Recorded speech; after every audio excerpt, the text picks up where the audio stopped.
Сәлематсыздар ма, құрметті көпшілік? Қалайсыздар? Олимпиада ойындарын көріп, арқаларыңыз қозып, мақтаныш сезімі бойларыңызды билеп алған шығар. Бәріміз де мақтанудамыз.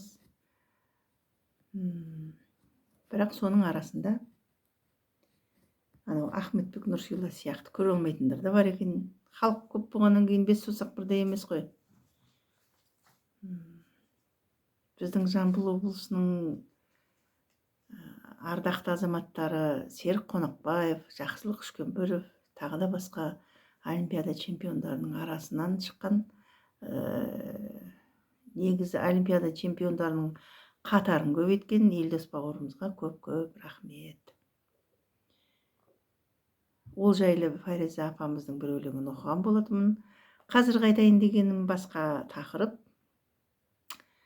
Тараздағы Шерхан Мұртаза атындағы кітап магазинінен, дүкенінен мынандай шешендік сөздер деген жұқа ғана оқушыларға арналған кітапты алған болатынмын. Кітап қарай беруге де уақыт жоқ. Жұмыстамыз. Зейнетке әлі 5-6 ай бар. Өзіме ұнаған, қысқа да босқа нұсқа нақыл сөздерді бөліскім келіп отыр сіздермен. Қабыл алыңыздар. Малым бар деп мақтанба, боран соқса қайтесің. Басым бар деп мақтанба, ажал соқса қайтесің. Тілім бар деп мақтанба, тіл байланса қайтесің. Бағым бар деп мақтанба, сорға айналса қайтесің. Ақылдан артық хандық жоқ, жомарттан артық нарлық жоқ деген екен. Қатынды тепсең сағы сынар, баланы ұрсаң бағы сынар. Қатын ашынса қатты айтар, бала ашуланса бетің қайтар. Қатты айтса ренжіп қалатынымыз бар кейде балаларға да. Сол себепті айтылған болу керек. Андасында еске түсіріп, ойға түсіріп оқып тұрғанында зияны жоқ екен.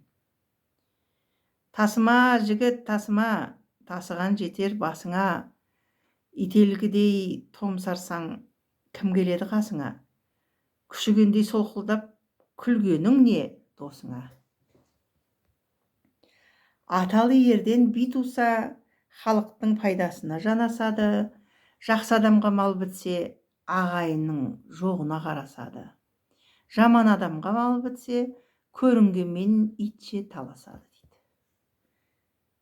Халық айтса қалт айтпайды деген қысқа көрдіңіз бе, қандай мағынасы терең сөздер.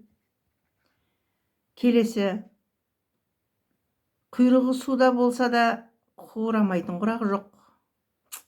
Дүние деген пәни бұл, баласы жоқта шырақ жоқ. Бәрінен қиын сол екен, артында қалған тұяқ жоқ. Ата-ананың қадірін балалы болып байқадым, ағайынның қадірін қаралы болып байқадым, жанашырдың қадірін жалалы болып байқадым деген екен. Түйеге мінген қазақ 4 ауыз өлең біледі деген мақал есімде қалыпты. Әрбір сөзді ойланып, қысқа да болса нұсқа керемет жеткізген екен. Біреуден алсаң аманат, берсең жақсы саламат. Жанжал қылсаң бақ кетер, ақыры қалар жаманат дейді. Қайра тартуға ауыздықтың сомы игі, аударыла шабуға артық айылдың берігі игі. Қаба сөйлеуге қарындастың көбігі. Шөлде өскен дуадақ көл қадірін білмейді.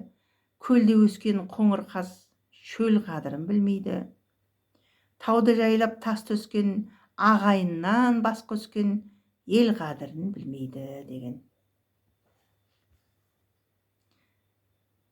Арғымақ мінген байлардың тайға мұқтаж күні бар, май шайнаған билердің нанға мұқтаж күні бар, елден безген залымның елге мұқтаж күні бар. Шетелде жүріп қазақтың елін жерін көркейтем деген қашып кеткен саясаткерлерге қатысты айтылған нәрсе ау деп ойлап отырмын. Қызыл тілін безеніп, шешен жігіт дауда ойнар, ақ балтырын түрініп, палуан жігіт тойда ойнар. Баданасын киіп ап, бар қайратын жиып ап, жасыл туын көтеріп, шашақты найза қолға алып, батыр жігіт жауға ойнар. Дастарханын кең салып, жомарт жігіт күнде ойнар. Баданасын кие алмай, жауға батыл тие алмай, бедіре бетпақ үйде ойнар деген екен. Ақ көңілден би қойсаң, бұрылмас сөзге арадан, қара жүректен би қойсаң, аузы кеппес парадан деген. Паралатын деген заман бұрында да болған ау, соған қарағанда. Асу белдер бар, асалмаса ат өлсін, ағайынмен тату бол, айыра алмай жат өлсін деген. Жетімшілік көп көрген, үш шақырмай әд емес, ашаршылық көп көрген, өзі тоймай мәд емес. Жаманшылық көп көрген, жақсы сөзге жә демес. Ақсұң қардың баласы, сарқыт қоймай жем жемес. Қанша жуан болса да жалғыз ағаш үй болмас, қанша жақсы болса да жалғыз адам би болмас деген екен. Басқа бақ жарасады, батырға жақ жарасады. Аталы ерден би тұрса, халықтың пайдасына жанасады деген. Жаман ердің қайғысы өз отының қасында, жақсы ердің қайғысы ауылының басында.